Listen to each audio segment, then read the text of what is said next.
Welcome everyone to Channel KOK.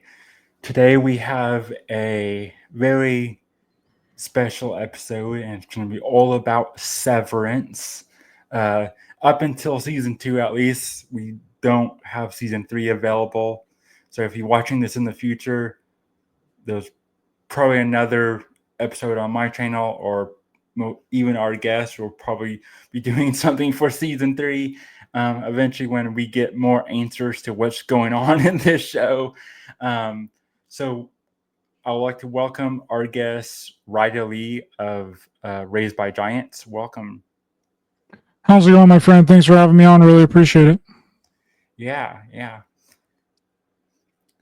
So if you're unfamiliar with Ryder Lee, he has a YouTube channel, like I said, called Raised by Giants, but he also has a documentary called A Clockwork Shining, and it's super interesting. And I have a film degree, so I've always been fascinated with Hollywood and filmmaking and everything.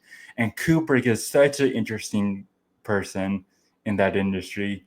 And your documentary and all the connections you talk about with MK Ultra and everything in that is just so amazing. So if you haven't, go watch that. And before we get started, did you want to kind of promote that or anything and give us any kind of background or detail on yourself and your work? Yes, I have actually two documentaries on Amazon Prime and on Tubi. The first one is JFKX, Solving the Crime of the Century, that you can watch on Amazon Prime Freevee. You can also watch it on Tubi. And A Clockwork Shining, that you just mentioned, which is an examination of Stanley Kubrick's work, mostly on The Shining and what we believe is actually going on with The Shining through all the symbolism. What is he actually really trying to tell us? Because there's so many different theories surrounding what The Shining is really about. It's a movie that has been, put through the ringer when it comes to theories. Moon landing theories, which Jay Widener is the one. His company is the one that produced this movie along with me, and he is in the movie. And he, put together that Stanley Kubrick was essentially saying that he faked the Apollo 11 moon landings in his first two movies, a Kubrick's Odyssey 1 and a Kubrick's Odyssey 3. So this movie is like a quasi sequel to his two prior movies on Stanley Kubrick. The full title is A Clockwork Shining, a Kubrick's Odyssey 3. So we've believed that we figured out exactly what was going on with Stanley Kubrick and exactly what he was trying to tell us within The Shining. And it gets very detailed. I've put a lot of work and a lot of effort into making the movie. So I hope people go out and support it. You can just type it in on Amazon Prime, A Clockwork Shining. It'll be the first thing to pop up. And you can also look it up on Tubi. Anywhere that you can get the Tubi app, you can watch the movie A Clockwork Shining. So anyone that's listening, please go out there and support those movies, because it gives us the ability to continue making movies and continue making documentaries. Yes, definitely go check that out. I think it's interesting what you just said there about how Kubrick's work kind of is a bridge from film to film. One of my earliest videos on this channel was comparing the film Society with Eyes Wide Shut, and we Hmm. was drawing the symbolic connections. That whole series I refer to as the deep drive-in, as we're esoterically comparing, contrasting similar movies with similar symbols and concepts. And in it, we mentioned that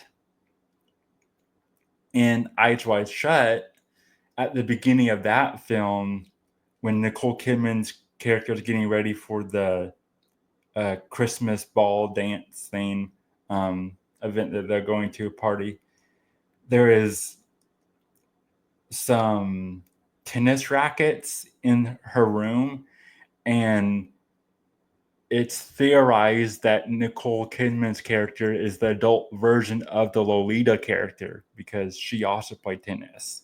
And there's other things in her room that kind of indicate that. And so he has kind of this like overarching, all his movies are almost like one large body of work.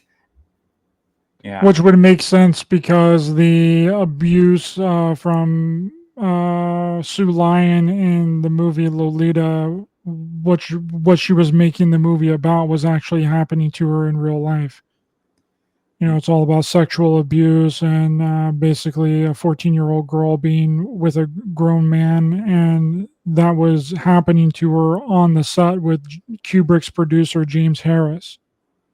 Yeah. James Yeah. Harris was doing to her what she was acting in the movie about, which would Yeah. make sense because the whole thing about Eyes Wide Shut is really like, you know, traumatic events being put into the secret organization, you know, and sex, you know, orgies, sex Yeah. and orgies, you know. So I mean, I would have to look into that a little bit more, but that's really interesting, and it does Yeah. seem like that plays a role in a lot of Kubrick's movies, that he just kind of symbolically ties a lot of them together. I mean, when you look at A Clockwork Orange, I mean, he had to have known about the MK Ultra programs when he made that movie. That entire movie is about MK Ultra.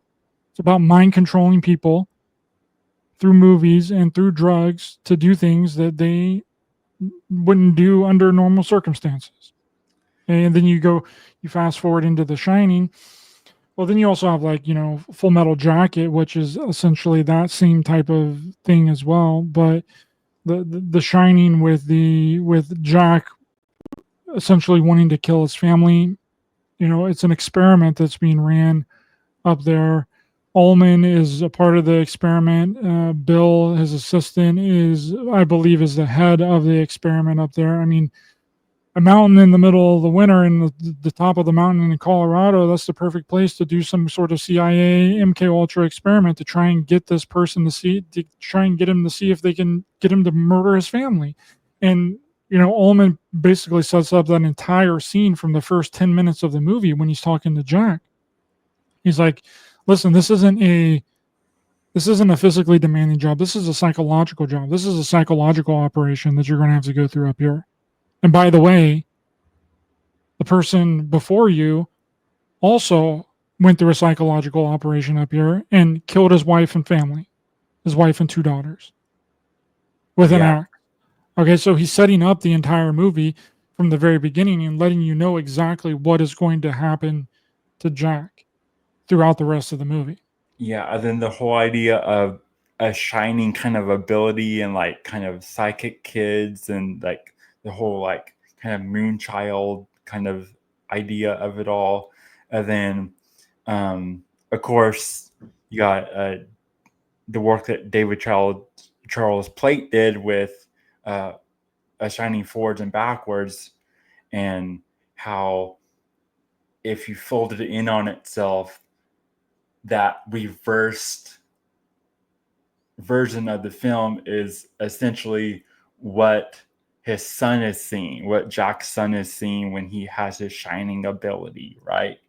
And just how synchronistic some and symbolic some of the overlaying is in that. Like one example, of course, is uh, when his wife is holding the baseball bat and walking around is overlaid with Jack throwing the ball, so they're playing a game together and everything.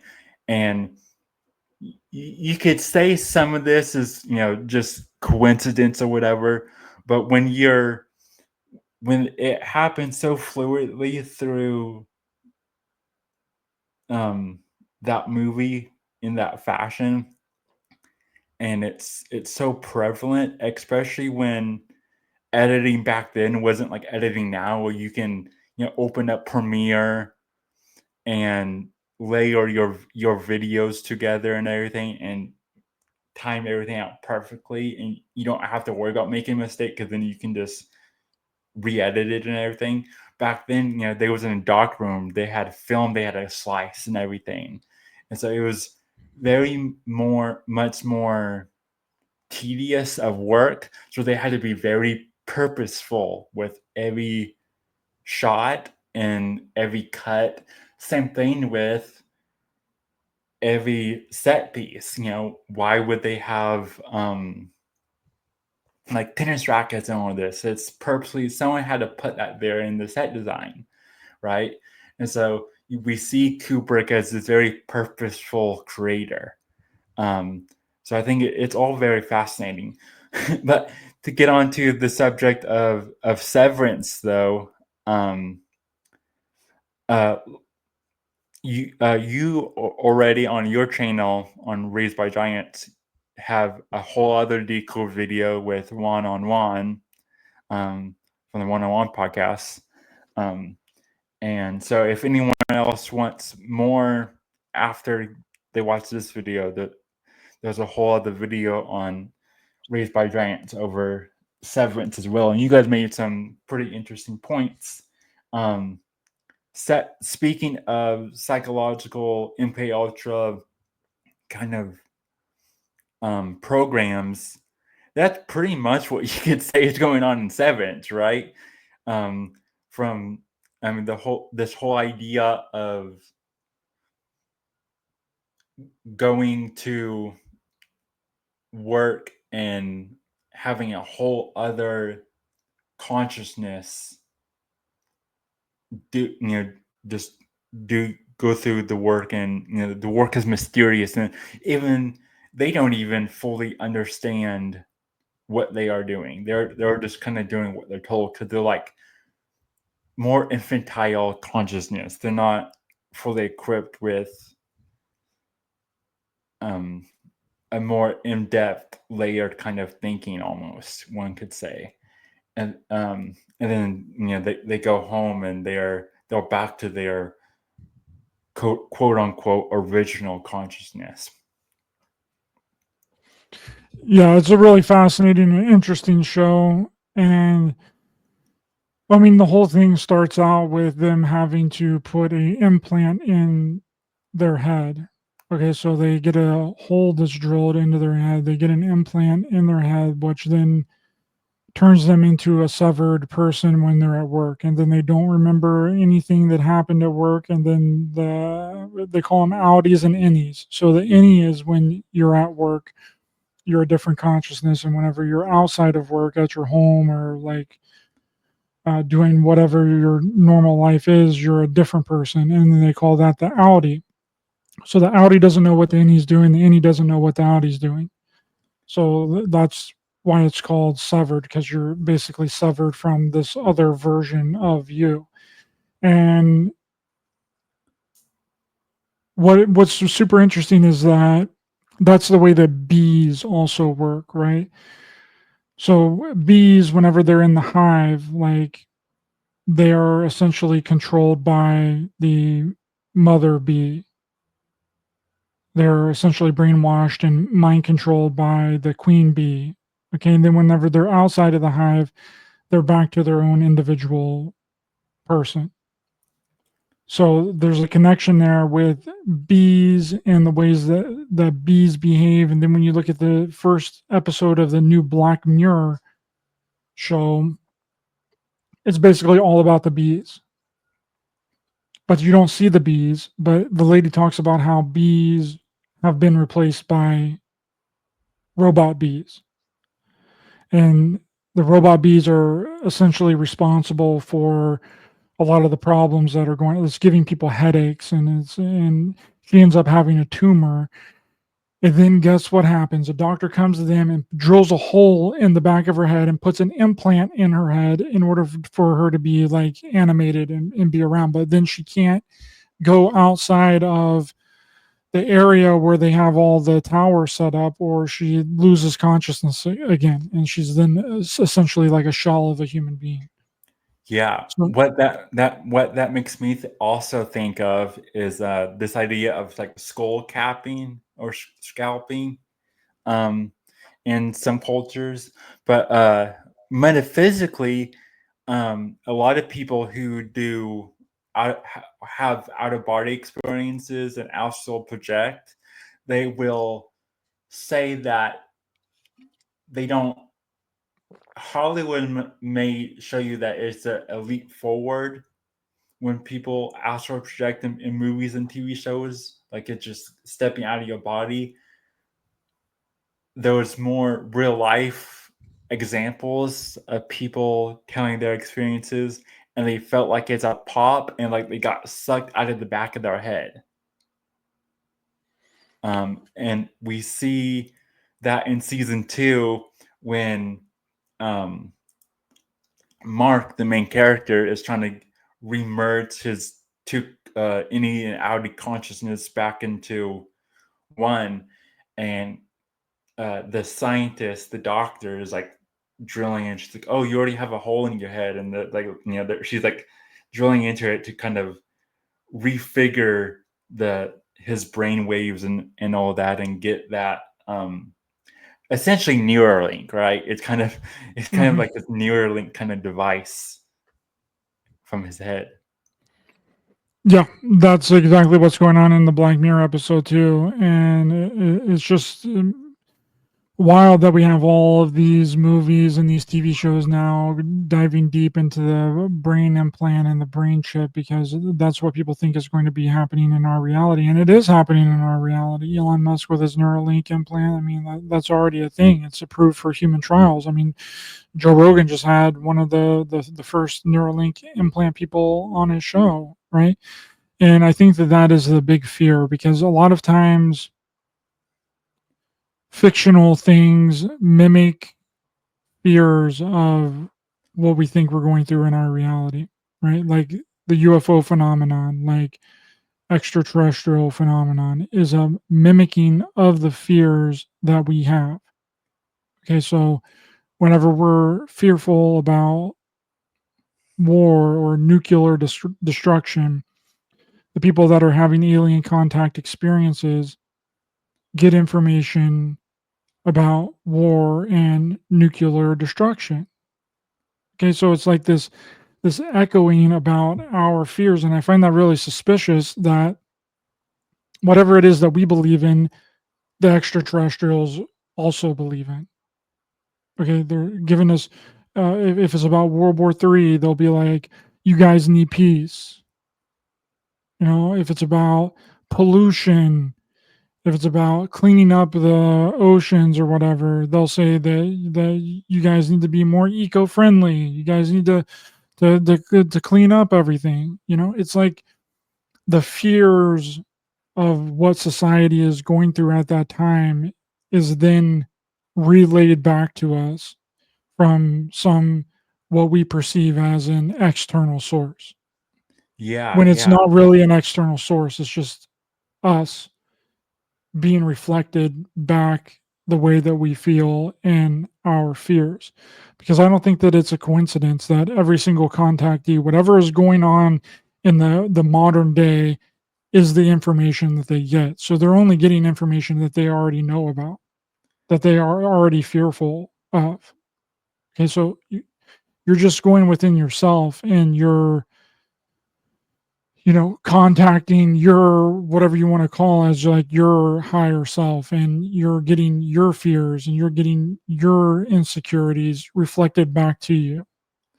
And I think Ye- that's the way with fictional things as well. Whatever we're going through in the present moment is what then gets interpreted on the screen.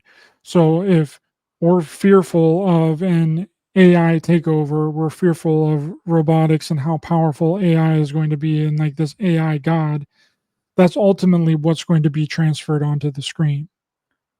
Because that is the interesting thing. That is the thing that people want to see. Those are their fears coming to life. And I think it's a coincidence when some of those fears gets transferred onto the television or on TV and in movies. I mean, Kubrick has been known to do this for a really long time. The things that he does in his movies then somehow become reality. It's almost a version of like manifestation, right? In The Shining, he had the book A Catcher in the Rye. A year before the biggest two assassinations happened that involved the book Catcher in the Rye. Okay, so how Yeah. did he know that? Was that life imitating art or art imitating life? Yeah, it's like this cyclical kind of like dual kind of mechanism that we have. Um, and I remember like back in high school, I forget what the name of the documentary is now, but I watched the documentary over the history of horror films. And of course, they bring it back to like old folklores and folktales and urban legends and myths and all that. Um, and what stuck with me till this day is in it, they lay out this idea that every decade or so, whatever the like popular horror device, whatever that fear is that's driving the popular genre, is a reflection of like the current zeitgeist or whatever the current youthful generation is kind of struggling, whatever their shadow is essentially. And that sticks out to me. Another thing that makes me think of is Britt Merling, who has done movies like Another Earth, Sign of My Voice. She did the OA, and most recently, she did a show on FX called A Murder at the End of the World. And it was like this modern take on an Agatha Christie like murder mystery. But it was set in the Arctic and there was like a retreat for all the great minds of the modern era, like all the big Silicon Valley guys and everything, all met up in the Arctic to try to figure out a environmental solution to the environmental disasters of our times and everything. And they were all thinking about AI, and the hotel that they're staying at, this high tech hotel, is all ran by AI, and uh, it's and that's while they're in this Arctic AI hotel, that's when they start dying one by one, and they have a mystery solver there to go through Sherlock Holmes style and try to solve the mystery of it. But in it, she says the reason why she wanted to do an Agatha Christie kind of murder mystery is because when Agatha Christie was popular and all that, that was at the start of the Industrial Revolution and the war and all this like this fear of what was happening with the war and industrialized society and everything. And Brett Marley realized that that was a reflection. The Agatha Christie kind of murder mysteries was a reflection of society at the time, and so she wanted to bring that and we through into modern times and kind of ask this um, question of the ethical ramifications of AI, and so she kind of uses that kind of like art versus reality kind of mirroring back at each other, and certain things that they say in A Murder at the End of the World would later on happen just a couple months after the show was released. And so it was a really interesting thing, and so I think that is exactly what you're talking about. um Yeah, there's a lot of things like that. And what is horror movies harkening back to right now at this moment? They're harkening back to serial killers. I've seen several horror movies in the past um, 6 months that all revolve around serial killers. So now they're bringing back the serial killer motif because true crime is the most popular genre of anything online. Okay, and you just brought up a few things there, like the OA. I freaking love the OA. Did you watch both seasons of the OA? yes. Okay, so people interpret the OA wrong, especially when the ending of the OA. So if you haven't seen the OA, go watch it because I'm going to ruin it. Stop this and go watch it, or I'm going to ruin the entire thing. But if you don't mind me ruining the entire thing, then keep listening. So at the end of the OA, at the end of season 2, the guy goes up to the top of the house. He looks through the rose-colored stained glass, right? Then he sees the main character there as like an angel, and then the angel falls down. Okay, and then he looks out and he sees that everybody is on like a set. So in this alternate reality, everybody is like they're actors in like a play. They're on like a movie set. Okay, that is the truth that nobody can handle. That's why no one can handle looking out of the rose glass window. Okay. Because when they do, they realize that all of this is fake and their brains can't handle it. That's what they're trying to tell you at the end of that show, that the entire thing is fake. This reality is fake. It is not real. This is not a real reality. This is a play. This is a stage. Okay. And people can't handle it. That's why they die. That's why you saw several people go up to the rose colored window and try and look out it, and then they die because they can't comprehend that none of this is real. And that's Yeah. what the OA is trying to tell you. And that goes over so many people's heads whenever they watch it because they're concentrated on her, like essentially being the angel and then falling down to like earth. They look at it in like a Christian context of, like Thor falling to earth, or, Jesus being crucified and then falling down and like going to hell. But that's not what it is. Yeah, it's more metaphysical, and I'm glad you mentioned that. And that people who watch my channel will know that we refer to that as God being a playwright. We have a whole kind of mini series on our channel where we basically call out everything for being fake, and we go over this idea of the world stage and what does that really mean. So it's an interesting topic. So I'm so glad that you brought that up and you made that point about the ending of the OA. I had something about the OA that connects back to Severance. Is so when I first watched season 2 of the OA, before the night before I started it, I just randomly decided to watch the French film Orpheus from like the 60s. And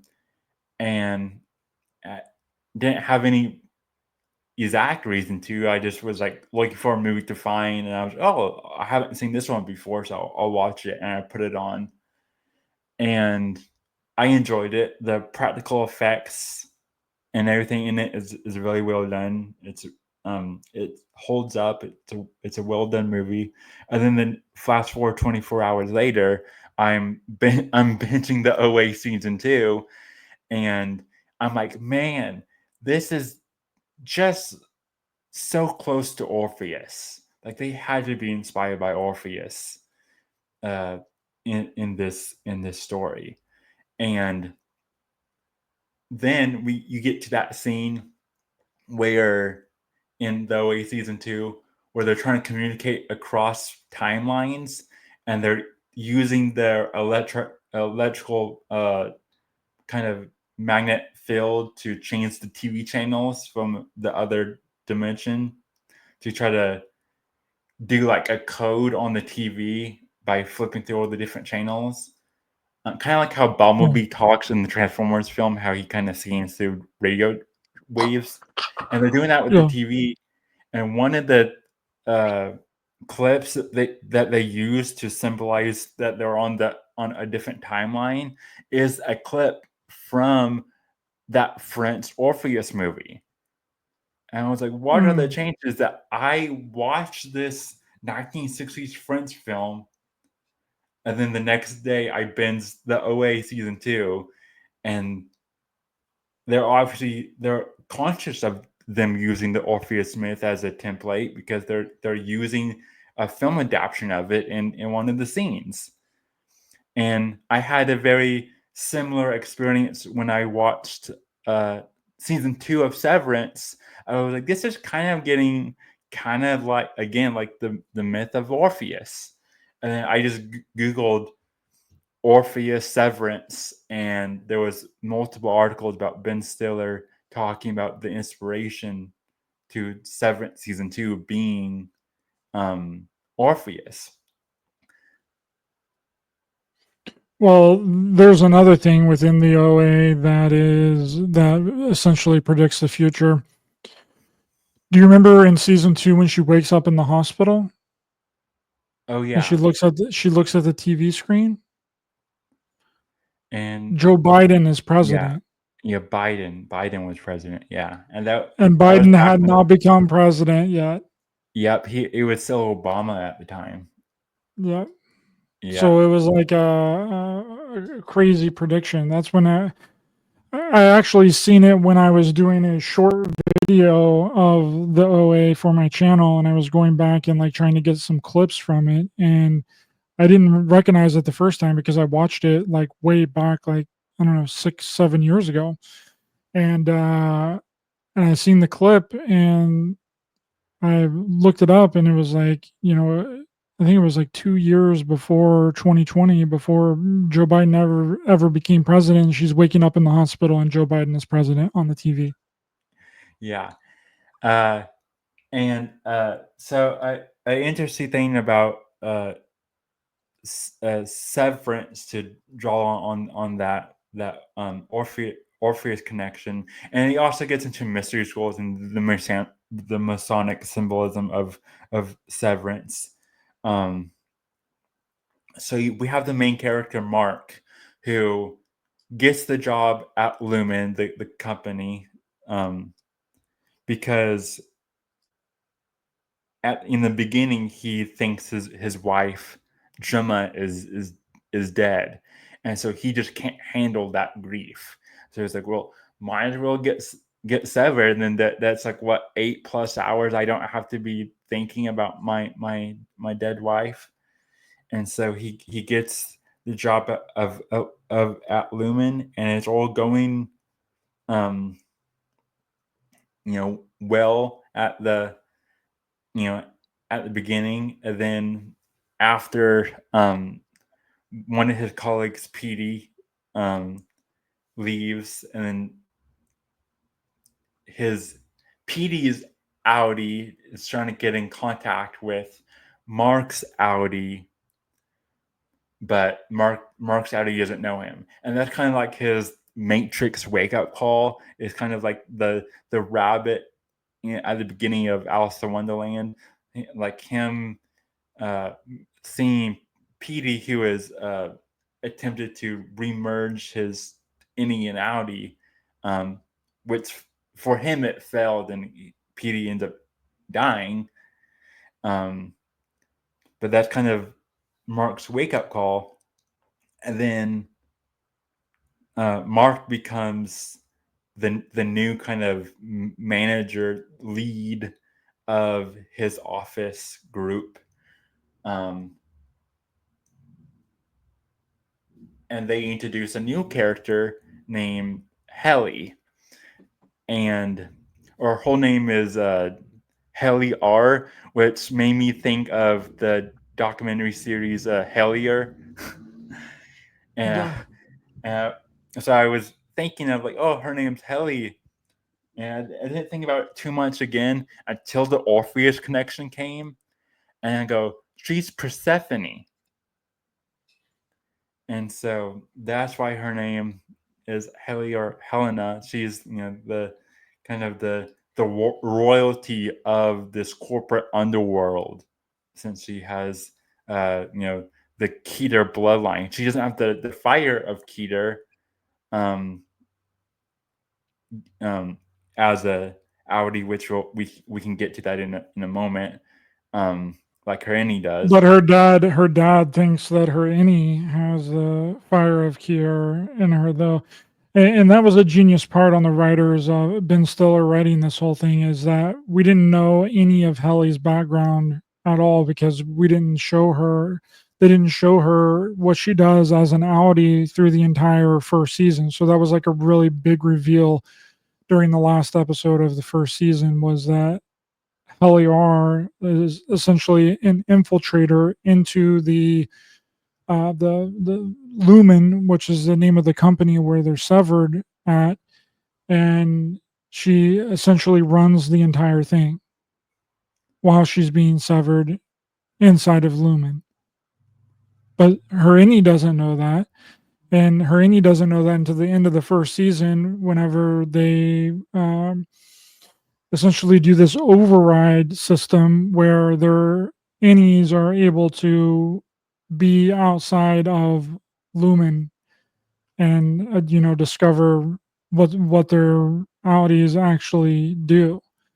And I thought that was really genius writing. I was like hooked to the edge of my seat during the entire thing. I was like, this is wild, super Yeah. wild. But then when you look at like even the symbolism within this show, the waffle party too is very Masonic. It's a it's like a ritual almost. They have the dancers out there dancing on a black and white checkerboard floor, and then you have what's her name, the boss that got fired from Lumen. Do you remember what her name was? Uh, Corbell. yeah, So Corbell. Yeah. Corbell got fired from Lumen, and then she's at home like going through like her little hissy fit at home, and the two scenes mirror each other. I mean, we're talking about mirroring here a lot today, reality mirroring art mirroring reality.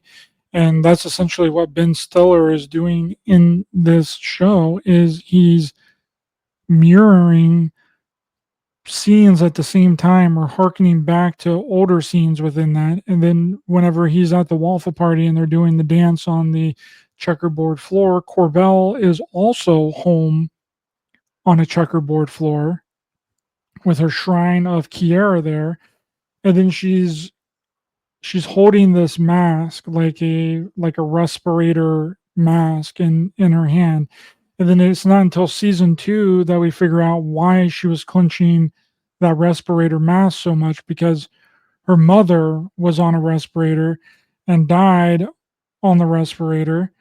And then later in season 2, she's doing that exact same scene that she was doing on the checkerboard floor at her house in season 2. So it's a big mirroring. Ben Stiller is just mirroring all this stuff, and it's very difficult to catch because you really got to be paying attention and putting all of your attention on what you're seeing on screen. If not, then you're going to miss a lot of intricate details. And it wasn't even that I realized a lot of this stuff until I went back and watched it again. I mean, this is a very rewatchable show. You can watch this show several times and find something new just in the symbolism of it. I mean, the way that their office is set up is in a swastika. The chairs is a swastika.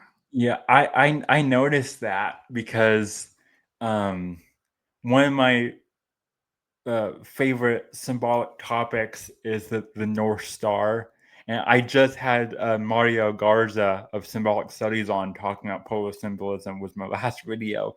And the swastika is referred to as like a polar cross, because it comes from the North Star. And so I'm kind of trained my brain to like see, that once you start seeing something, it's kind of like that whole mirroring factor that you're talking about. If you start looking into something, you're gonna start seeing it reflect back to you in the world more. Like if you're not thinking about what kind of color car you want to see, you're not going to not necessarily notice the color cars passing by. But if you like, I want to focus on a yellow car. Every time you see a yellow car, it's going to stick out to you now, and you're going to be like, since when was there so many yellow cars? Like once Yeah. you start noticing, it's gonna be reflected back to you more, which I think that's an interesting kind of dichotomy we have with God and the universe. This whole kind of playful back and forth. That's the thing too with anything in this community, right? If you're looking for something, then odds are your perception of any events you can shoehorn in to make it fit your narrative. If you're looking for something, then you are going to find it in a subtext of something. You're going to mold whatever it is that you're looking for to your own benefit. That's what everyone has done with the Bible, right? You can essentially read the Bible and find anything in the Bible that can relate to what you're going through in your life. Yeah. Is that actually a reality? Is that actually true? Or are you looking for something to relate to your life? And I think it's a little bit of both, right? You go in there looking for something, then if you dig deep enough, then you're going to find it. That's just that's just the way that it works, right? So it's really your perception and your ideas surrounding something, because once you have your perception locked in, you can find whatever you want, because you can essentially shoehorn in and mold whatever narrative you want surrounding something and turn it into whatever narrative you're trying to get across. Yeah, I just actually posted a short to my social media accounts about, and it's going to be a ongoing series of shorts that I'm doing, paralleling biblical scripture and myth to Avatar: The Last Airbender, because I've always loved that series, and I've been messing around with this AI called Haven AI, and it's basically trained on scripture. You can ask it any question, and it will find the parallels to whatever question you ask it to the Bible, and be like, well, this is exactly what uh, a parallel that you can be talking about, and it will give you like that exact line from scripture and everything. Um, and so I just been playing with it, and I started asking it questions about movies and TV shows, and of course, like Avatar, and it came out with a bunch of interesting stuff that I'm like, I've never even thought about the Bible that way before, in some of these parallels, and I just found it interesting. So I've been chopping them up into little videos. So yeah, you can the power of myths and storytelling, and something that I also find that communities like ours are kind of reawakening in the modern era, is this idea of and it's why I use this word so much, and that is like esoteric thinking, like thinking in layers. um, there there was a book about esoteric literature. Essentially, the whole idea of it is, in the past, everyone kind of thought esoterically. They knew that there was multiple layers to everything in their day-to-day lives, and they accepted that everything is everything, but also it's kind of sort of nothing at the same time. Like there's this, you could think of something symbolically or historically or mythologically, and even myth doesn't even mean false. It doesn't mean fictitious. That's just more of a modern way of thinking. And then in more present day, modern times, we've become like this mono kind of way of thinking, or like now we're just arguing what a symbol means. Like this symbol must mean this, and it cannot mean anything else. And so it's interesting. And then our communities like ours are like, well, hang on, maybe it's a little bit of everything. That's why I find people like Juan so interesting. because he's always, he can always find a homunculus connection, right? Yeah, he's on the homunculus talk. Always Yeah, on that homunculus talk, which that is a problem with people thinking that, you know, they're always correct. Not one. He's the opposite of that. But, people in the community that are like, this is the way that it is. It's not any other way. And I'm like, well, life's not like that. The universe is always changing and evolving, bro. Like, you got to be changing and evolving. You got to be able to change your ideas and your beliefs on a whim, especially when you're provided with new evidence. But so many people just stand there, they just double down on everything that they already believe because it's yeah, comfortable for them. And that's a big issue with the community, is that they can't flow with the wind, right? They yeah, can't be like water. Okay. Like Bruce Lee was talking about. Flow yeah, like water. Okay. Be like the water. And their inability to do that is, I think, been the downfall of the community, right? It creates all this infighting between people and people just attacking each other, and who's got the best theory, who predicted what, and then it becomes this dick measuring contest, and we never get to the bottom of anything. yeah, yeah. And speaking of wind, I'm glad that you brought up the mask that Corbell is holding, that is from her mother. Because when you mentioned it in your video with Juan, I made a note of it, because what that made me think of, maybe it's good just because Juan was in that video with you and he's always talking about homunculus, but it made me think of uh, the the silent film The Golem, where they're doing the ritual to create the golem and they need the breath of life, they need the word. Um, so I'm wondering, because he was kind of using it as, yeah, she has an emotional connection to it, but since there's also kind of like they're doing this like Masonic kind of paralleling with this ritual, I'm wondering if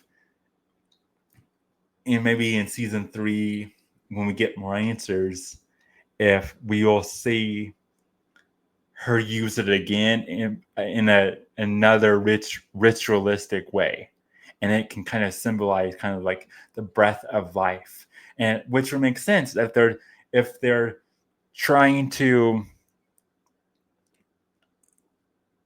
uh, you know do this program of severing people's consciousness and creating new consciousness, and really, and I agree with what you and Juan talked about, that most likely what the outcome of the show is going to be is the founder Kier that they're always talking about. They're trying to bring him back in some kind of way, and they're trying to create some kind of vessel.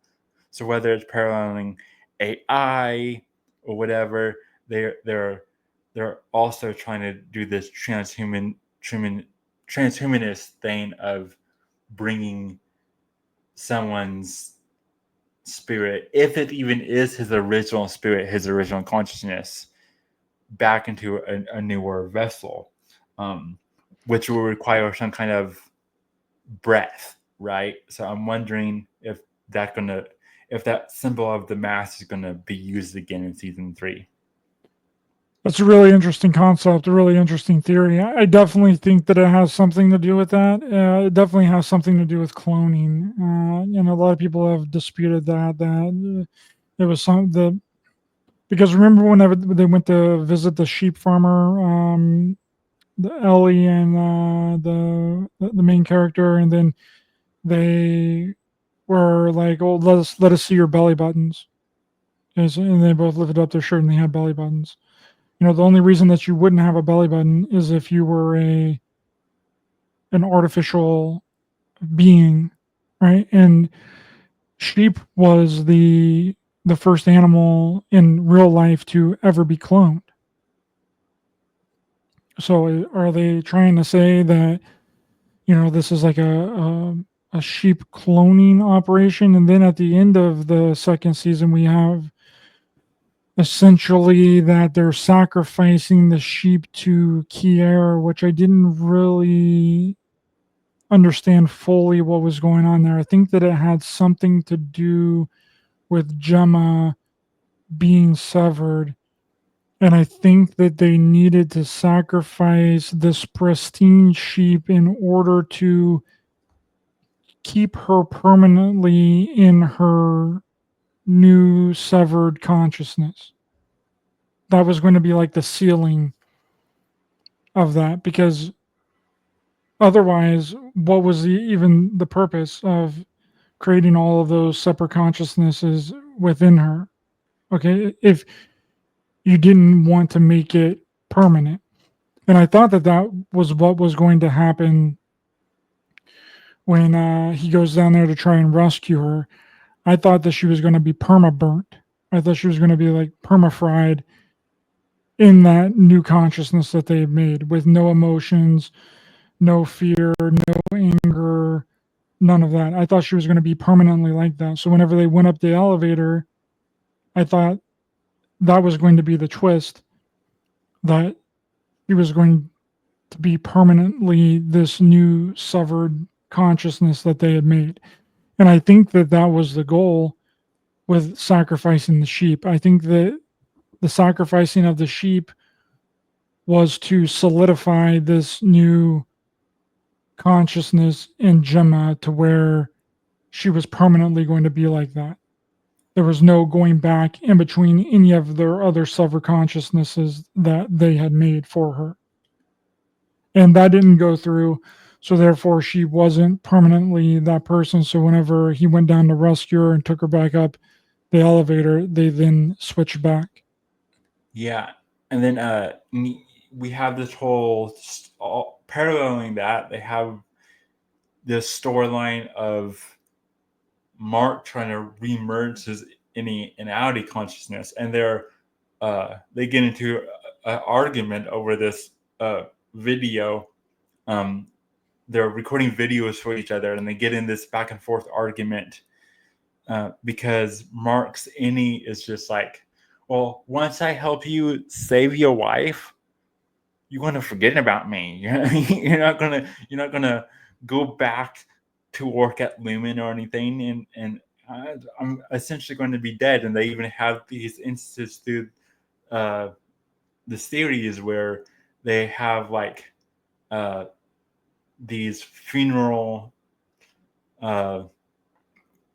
events for when characters get fired, and they completely erase them from pictures and all of this, like they never existed and everything. My theory on what is going to happen with Mark, and this whole idea of reemerging consciousness, is it's not the when they fully remerge finally, it's not going to be one or the other, because two doesn't become one. Two becomes three. It becomes something else. And the example I give when this topic comes up usually is the Incredible Hulk. So they did a poor job of showing this in Avengers Infinity War and Avengers Endgame. But in those movies when Hulk, it was like Bruce Banner, but also the Incredible Hulk at the same time. Yeah.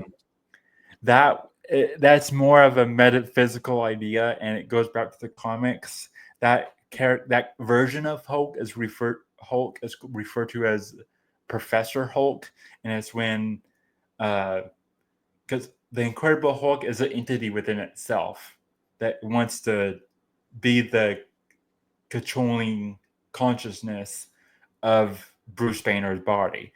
So it's always they're fighting. They're always in conflict of who's controlling the body. And when Hulk becomes professional Hulk, that's his enlightenment. That's when he merges the brains and the bronze and the two halves of him, the two entities, the two souls within him, Bruce and Hulk, merge and make amends. And it's actually like this really cool thing that the Hulk does. And they made it like this really lame kind of almost like a joke side thing. They didn't really do much with that concept in the movies, but it's supposed to be this whole kind of huge character arc for the character where he's finally found his enlightenment, right? And so it's not supposed to be Bruce or Hulk. It's a whole other consciousness, and I think that's what the solution is going to be for Mark, where it's not going to be Mark necessarily, the Audi version of Mark, and it's not necessarily going to be the any version of Mark. It's going to be like this third version of Mark, and that's also shown in rites of passages rituals that people like Robert Bly in the book Iron John, a book about men, talk about, where when they do these rites of passage rituals from boys going from boyhood to manhood, they simulate a ritualistic death of the boy and a rebirth of the man, and he usually gets a new name, gets reintroduced to the tribe and everything. Is this whole, he gets a new identity and he becomes a new person, a new man that isn't anything that he was prior to that moment. And I think Masonically, there's with like Freemasons and everything, I think that's also what they kind of do in some of their rites of passage rituals, is like this death and rebirth. Yeah, and then that also gets into like spiritual walk-ins and out-of-body experiences, near-death experiences. I mean, if you die, who's to say that the same consciousness that you had a near-death experience in is the same consciousness that comes back into your body? Could be a different consciousness, like how many. And then that also gets into like the OA as well, them, switching timelines, going to different parallel realities where they have to contend with what their other selves were doing, not knowing what they were doing in that reality, but they are that physical being. Then they have to try and figure out what was going on in that parallel reality when they weren't there for like the entire thing. So it gets really interesting, and that can be a possibility as to what they do is because it wouldn't be like it would have to be a new form of Mark. It couldn't be one or the other. It'd have to be a mixture of the two. And I think that's where they were kind of like, oh, well, I don't know how this is going to work. Like Mark's Annie was talking to Mark's Audi when they were doing the video camera back and forth to figure out what they said. Like Mark's Annie was essentially like, how does this work? And how do you know that this is going to work? And what's the process of this? And I don't think that either one of them know exactly how it's going to work. Now, we're just assuming that they make it out of Lumen and they're not killed inside of Lumen and then replaced by a clone of them, because that's a possibility too. Because I highly think that this has something to do with cloning, and people can refute that all that they want, but I think that we're going to see some version of cloning in this third season that's going to come out in a couple of years, is that it's going to somehow revolve around cloning. And that would be a way, because they essentially want to make robot people. They want to make people that go in there, do the job, do the work, and they don't have to deal with like regular human people. And I think that that's what the girl is that started working there, the young girl that looks like she's like, I don't know, 12 or 13 years old, where everyone was asking, where did you even come from? I don't know, are you even allowed to be here? Is this even legal for you to be here? Which it's not legal, but it would be legal if that girl isn't a real human. If that girl is a clone or a robot, technically those people, that clone or robot is not a human. It is an artificial life. So you can do whatever it is that you want to do with an artificial life. And that's what they want the people working at Lumen doing. They don't want to deal with the human component of this. They want to completely eradicate having people come into work. They want to keep people there forever, sort of like what some whistleblowers have talked about with deep underground military bases. Okay. Some whistleblowers have said that there are people that work at these deep underground military bases that never leave. They're there forever. They live there, they work there, and they're going to die there. That's essentially what they want the people working at Lumen as. So what they could do is they could kill Marcus, Helly, kill all the people there, and then replace them with clones, and nobody would ever know. Because the whole event at the end was supposed to be death for everyone. This completion of Cold Harbor, this whole celebration was that it was going to kill everyone. Yeah, I'm glad that So you. how are they going to go through with that? What was their plan then when everyone dies? Well, the only thing that I can think of is if they were already planning for everyone to die, is to just dish out a bunch of clones of these people that were working there. Yeah, and I'm glad you brought that up, especially with Cold Harbor. Just the name Cold Harbor made me think of like a harbor in the sea. In a sense, they're doing this whole like rebirth, trying to create a new consciousness and erase consciousness from people and everything. Um, it made me think of Jordan Maxwell and how he talks about Admiralty maritime law. And because and how when you're born we get a birth certificate and then you become a part of America Corp and all this, and it's very it's the corporate side, the legalese side of the United States and our government and everything. um, and it's called the law of the sea, and it linguistically parallels words like birth and harbor and any type of oceanic uh, verbiology they'll use, and it's usually like a kind of like a double speak kind of thing. So that's what that made me think of. Like, is there, since it's a corporation and it's like this whole like Blackrock, Rothschild kind of thing going on? Like, is there?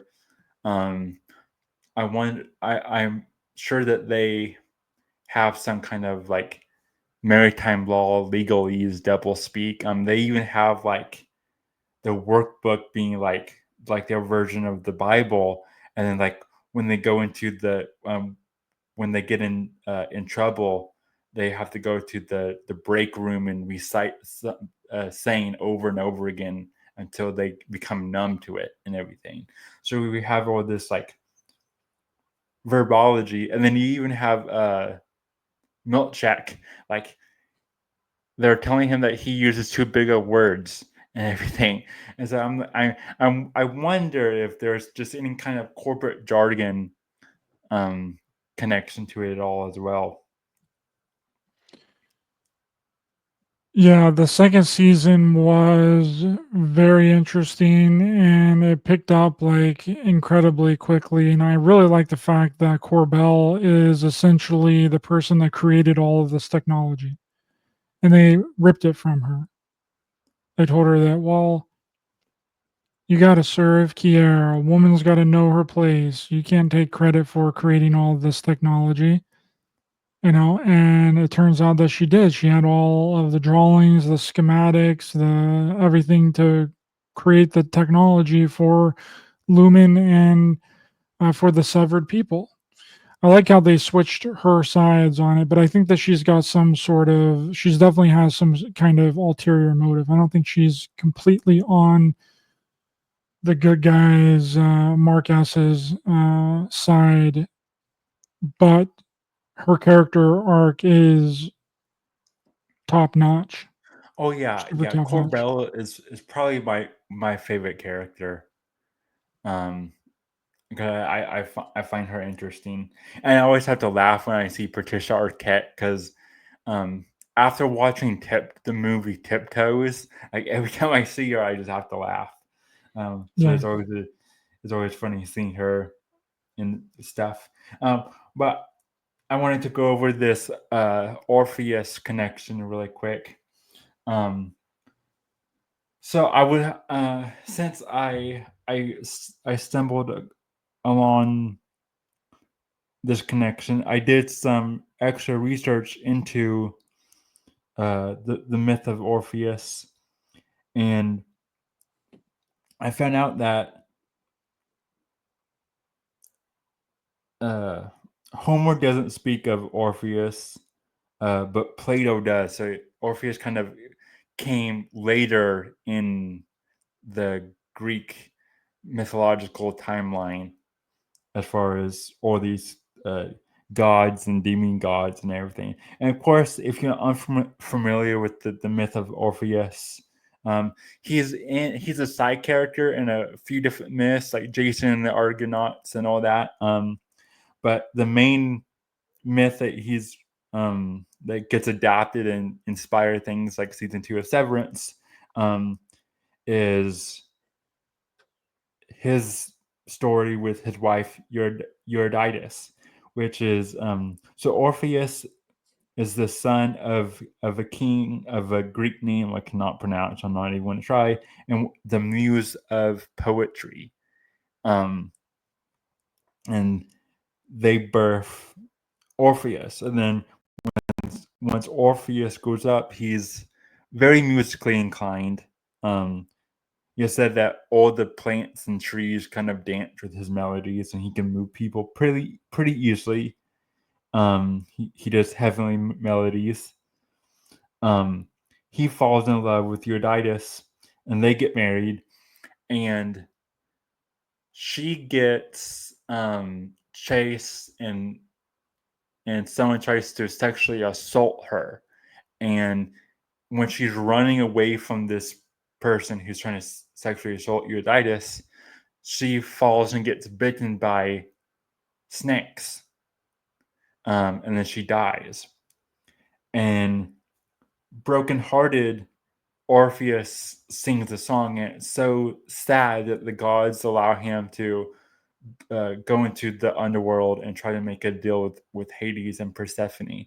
There's a couple of different versions of this story, but the one that gets inspired by and everything that is told to the 60s French film and kind of in the OA and kind of now in Severance is that while Orpheus is down there, he gets to rescue Eurydice, his wife. He kind of gets sidetracked by the allure of Persephone, um, which is reflected here with Mark's innie and Heli's innie falling in love.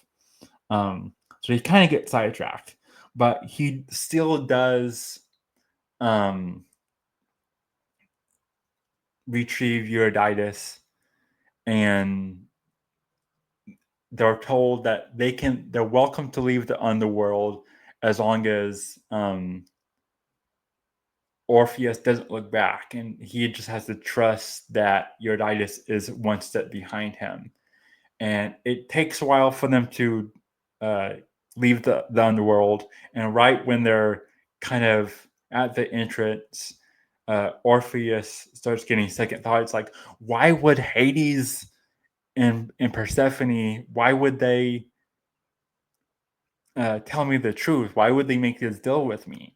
Like, they're moved by my music. Like, why would they not lie?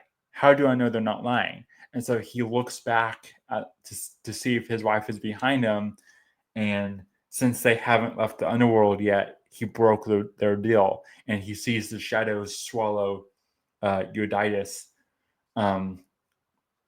And in Severance, they flip it to where Mark, who can be seen as this Orpheus character, he stays with Persephone in the underworld, in the corporate underworld in Lumen, to, I guess, try to live a happy life. I don't know what they're going to be doing because they're being chased, but he stays with her, and then Gemma, Mark's Audi's wife, she leaves, and she's like the Eurydice character. So they kind of flip who stays and who goes a little bit, which I think it is interesting. It creates an interesting story, even though it's like, where is she gonna go? Where is she gonna hide? And what's the plan here? But the ending part of Orpheus's life is kind of sad. He cannot get over the fact that Eurydice, he'll never see his wife again, and so he swears off the gods, and he swears off women, and he becomes homosexual. And he creates all these like mystery schools and cults, and it is really Hellenistic, pseudo Luciferian, you could call it now, where they're kind of like other figures like Dionysus, other underground gods and demigods, where they are kind of these cults and mystery schools that practice Orphic traditions. They're worshiping this idea that Orpheus is this figure that goes to the land of the gods, goes to the underworld, and brings back if wisdom of the gods, and he kind of sacrifices himself in this pseudo kind of way. And so these mystery schools, and that's why they kind of worship this and use this like Masonic kind of laws, rites of passage and everything. And we see these kind of Masonic symbols and parallels in Severance as well. And even with things like the serpent and the egg, or the cosmic egg, is also referred to as a Orphic egg. And so a lot of these secret societies, a lot of them do practice Orphic traditions and Orphic rites of passage rituals and everything. And so I think that kind of ties into all this of what's going on in Severance in an interesting way. Yeah, Ben Stiller definitely has knowledge of a lot of stuff. I mean, Zoolander was basically an MK Ultra movie. So he knows a lot about these types of initiation things. I haven't really looked too much into his background to see if he was a part of any secret society or if he was a Freemason or any of that stuff. But it would, I'm sure there's something in his past. I'm sure his family or his father or something was involved in some kind of big way. I mean, most of the people in Hollywood all have direct family that is linked to the military industrial complex, some sort of secret society or something, Freemasonry, like they're all connected on like some kind of level. And that's what we really dive into in A Clockwork Shining, the documentary on Tubi and Amazon that I made, is like all these big time musicians all have some sort of connection to the military. Their dad was former military intelligence, some sort of FBI, CIA connection. I mean, Mark Hoppus from Blink 182 just recently came out, and well, he wrote about it in his book, but they just did an article that he gave information to the military that may have led to the capture of Saddam Hussein. And the way that he knew how to do that was because his dad was a high ranking military admiral. Okay, so all these people, they have connections back to the military, some form of three-letter organization or some kind of occult teachings. Yeah, and they're usually all connected to some kind of bloodline, which seems like what they're trying to get at with Severance is like this cure bloodline, right? They're searching for someone to take over, or someone that has this uh, fire of cure, and so it's, you know, and like you said earlier, um, Helly's dad doesn't think her Audi has it, but he thinks her innie has it. So it's like, okay, so if Helly's this Persephone-like character and her innie consciousness has the fire, her Audi doesn't, and you want her to take over your corporate underworld, um, like how are you going to do that? Are you going to erase her Audi's consciousness? Like, are you going to try to merge them, or like what's the protocol here? Like, what is his goal? Just like what's going on with the board? Like the board is, we don't hear from them, we don't see them.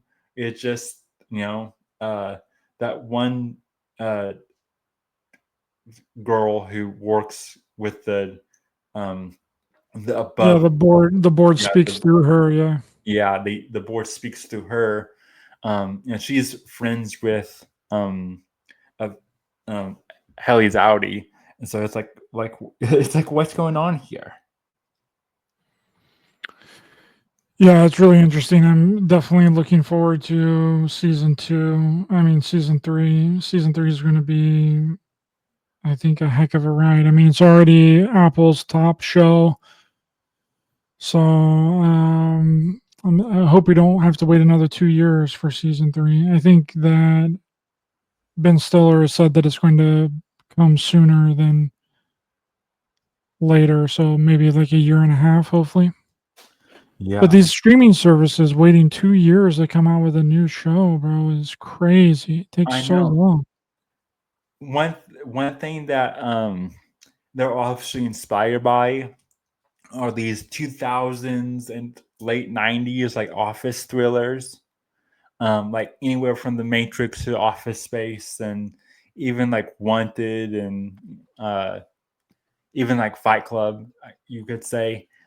These idea, but like we office thriller, finding the psychological weirdness to the mundane and all this. They're inspired by kind of those movies, and I feel like Severance could be one of those great ones that people think of fondly and rewatch over and over again, like all those other ones I just previously mentioned. And of course, it does have a following. I'm not discounting that.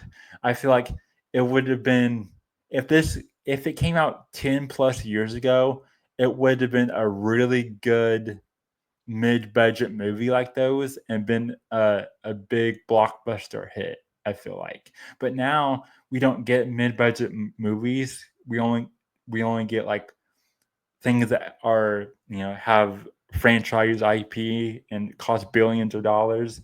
What When they have a pseudo original idea, um, they put it on streaming and they make it, a limited series, or there's a couple of seasons long. They have like 8 to 10 episodes, and it's like some of these ideas, they're good, but maybe if you just tighten the story a little bit and just made a 90-minute to 2.5 hour long movie, you could have made something even greater, because there's an art there to cutting something down.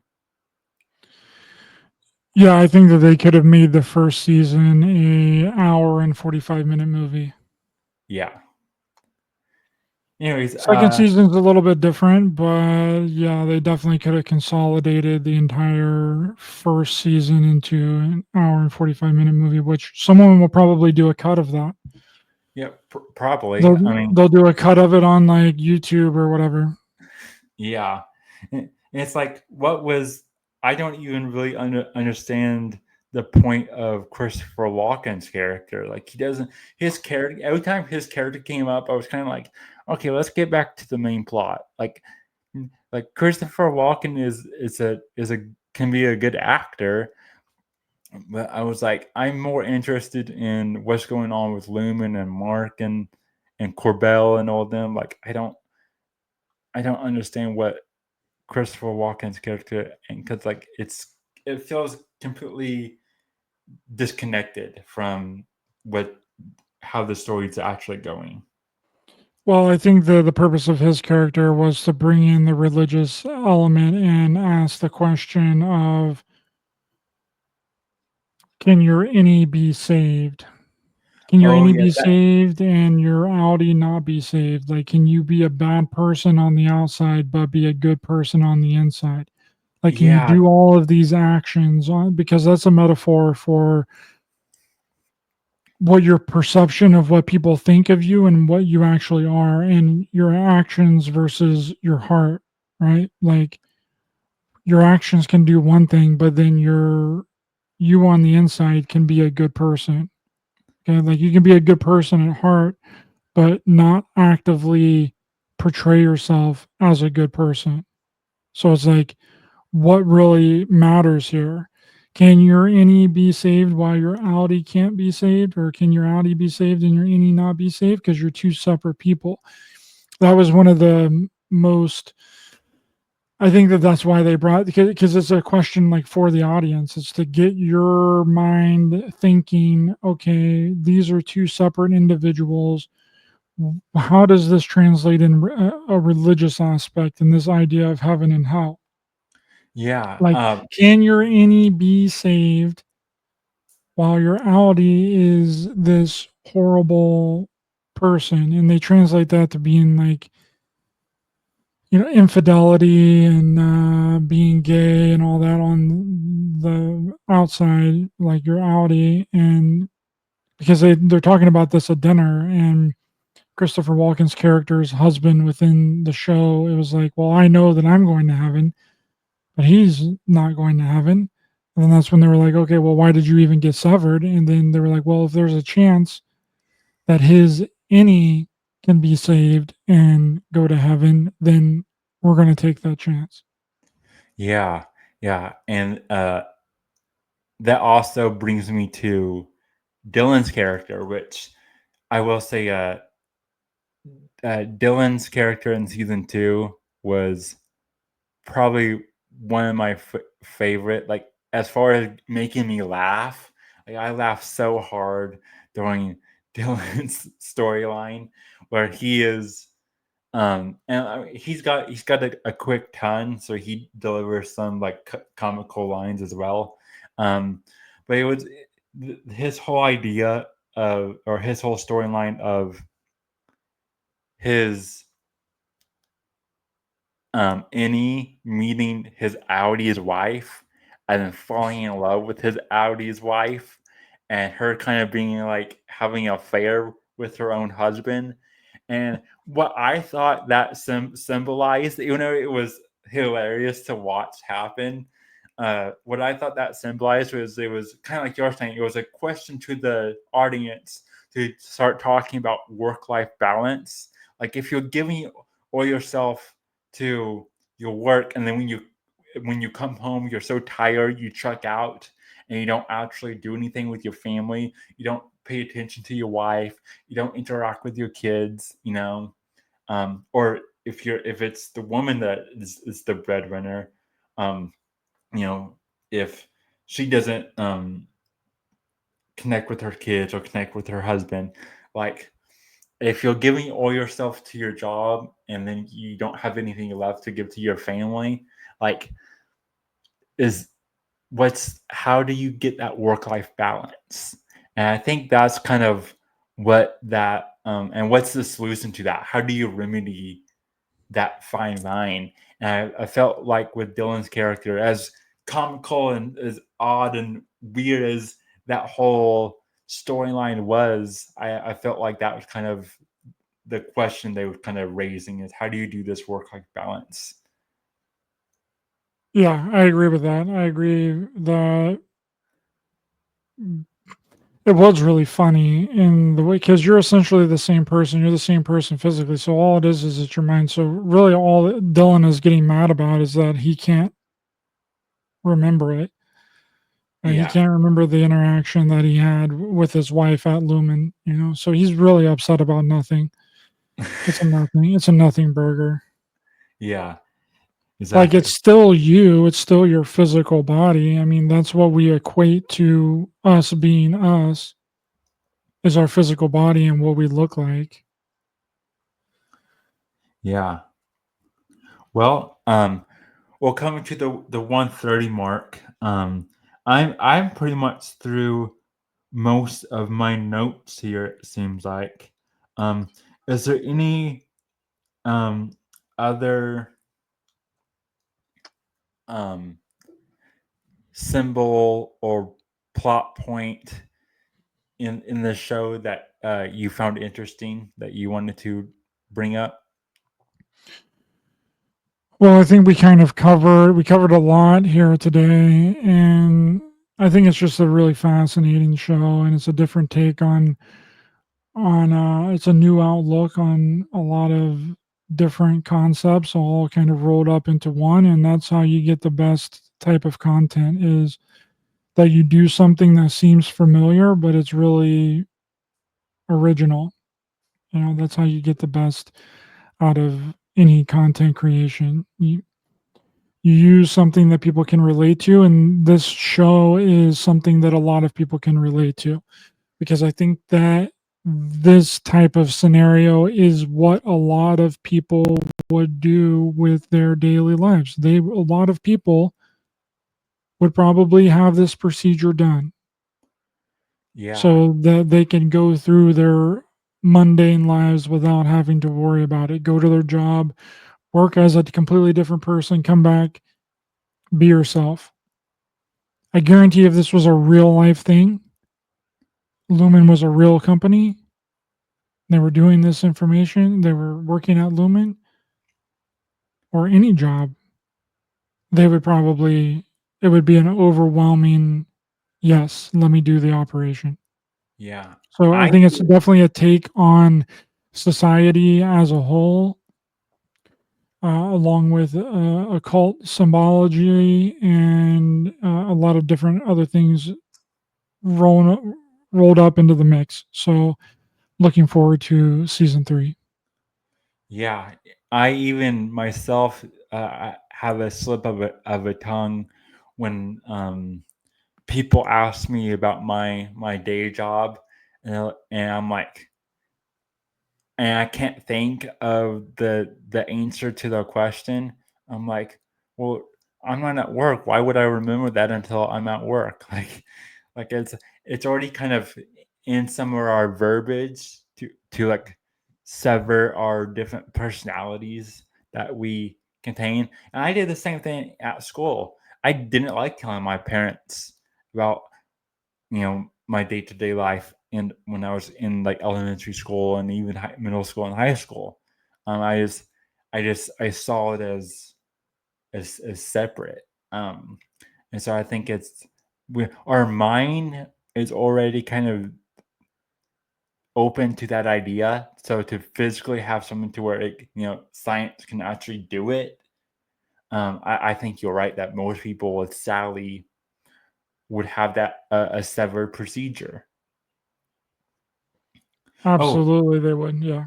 yeah. Well, one thing I just noticed, I looked down and I saw one thing that we didn't mention is at the beginning of season 2 when they come back to work after their rebelling at the end of season 1, they sat down and have them watch this video to let the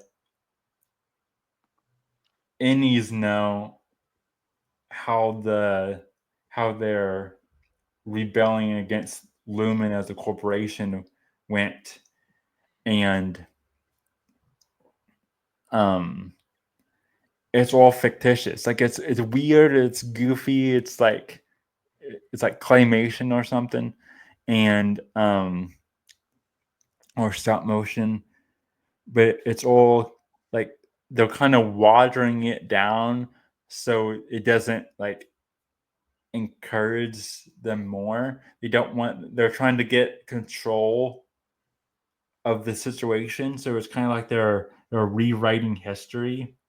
Um, the company is kind of like rewriting history, and I think that is an interesting thing when to show when it come to history or the news, like how fast the news cycle is. Look at how many people um, have think of the last 5 years differently than how the actual 5 years went. Like some people, still think where it's the mindset of a lot of people of the hysteria of 2020. There are still some people that have that fear and everything. And so in their minds, that's their reality. And so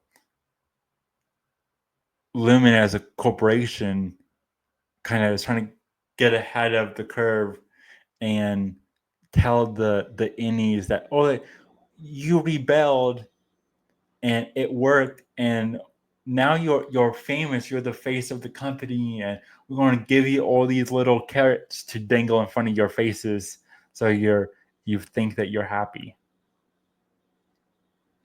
Yep, we're going to redefine everything that we did about the company. Now you got a break room. Now you got company outings. Now you got team building exercises. It's a facade and an illusion to make it seem. And as the season progresses on, Milchek doesn't succeed with any of these new policies, and you start to put two and two together and realize, well, this is why they never did any of these things to begin with. It was easier and better for them just to come in and do their job, and that's it. We give them the bare minimum. We give them the bare minimum food. We give them water, and we let them work. And the more that the season went on, everything that Milchek was trying to implement that was to help them never worked.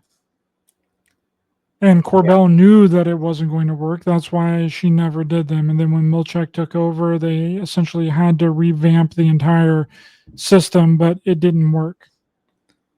Yeah. And when they're showing them that video, it's like the projector, I think it is, that is sitting there, has like 3 lights, and it's I think it's like the RGB colors, and uh, in this in the series, the color grading, the color scheme of their sets are all tritoned, and they do that on purpose throughout um, the series. That everything, it's not monotoned or dutoned or a bunch of color. It's tritoned, which is interesting. I know at the end of your video with Juan, you guys read an article about how that last freeze frame shot was inspired by 70s cinema, and they wanted to have the red be prevalent in that scene to kind of lead into the red was supposed to lead us into a new direction for season 3. So I'll be interested to see what that necessarily is. Yeah, me too. I'm really looking forward to it. There's a lot of good TV that's out right now, so Yeah. hopefully it'll And go by really quickly and we'll get the new season fast. yeah, and the other thing I would like them to answer is this: how when they're filling the code and Mark was erasing the code on his computer that was supposed to be Gemma's like memories and everything. I get it. That was probably like a since they was romantically involved, there was probably like a psychological, emotional kind of tethering to them. But I'm wondering if they're going to possibly give more details into all that. Yeah, I think that they will. I think that there's going to be more to do with what they're actually doing because that's a big question that I had about the series is when PD was running the Severed Floor, whenever he was managing it, because they made it seem like that Mark was the only one that could do this job because it was Gemma. It was because it's his wife. Okay, and he's the only one that can complete it. So what was PD doing whenever he was the head of the company? Yeah, exactly. Uh, that's a really good question. Like we still have many of them. So I'm definitely interested in a season 3 and where they're going to go with it, and what the if it's going to be a happy ending or if it's going to be downer ending because it's are they going to be more nihilistic and more transhuman with it, or are they going to be like we can overcome transhumanism? What's going to be the message there at the end? Yeah. With all that being said, do you have anything you want to promote or say here at the end? Just please watch my documentaries on Tubi and on Amazon Prime, JFKX, Solving the Crime of the Century, and A Clockwork Shining, Kubrick's Odyssey 3, that you can watch for free. And thanks for having me on. And if people are interested in watching some of my content, you can follow on Raised by Giants on YouTube and any and all podcast platforms. I just did a Virginia Roberts show earlier about her death and the Jeffrey Epstein stuff, which is very fraudulent and something's going on there that I don't think a lot of people know about. So if you're interested, go to Raised by Giants on YouTube or any old podcast platforms and check it out. Thanks for having me on, brother. Really appreciate it. Yeah, thanks for coming on. As far as Channel KOK, we King of Cups, we of course my co-host the Branch and I will be doing more King of Branch show, so more Dark Maga updates on his end. We got my Archetype series coming up, and a bunch of stuff. And I also am doing a series with Jen of the Threshold Saints on his channel over the symbolism and the metaphysics and occultism of Avatar: The Last Airbender. We got episode 1 coming out soon, and then we're going to do 2 more episodes for each season of Avatar. So thanks everyone again for watching. I'll link all of Ryder's channels and everything in the description, and please like, subscribe, leave comments, all that, and I'll see you guys next time.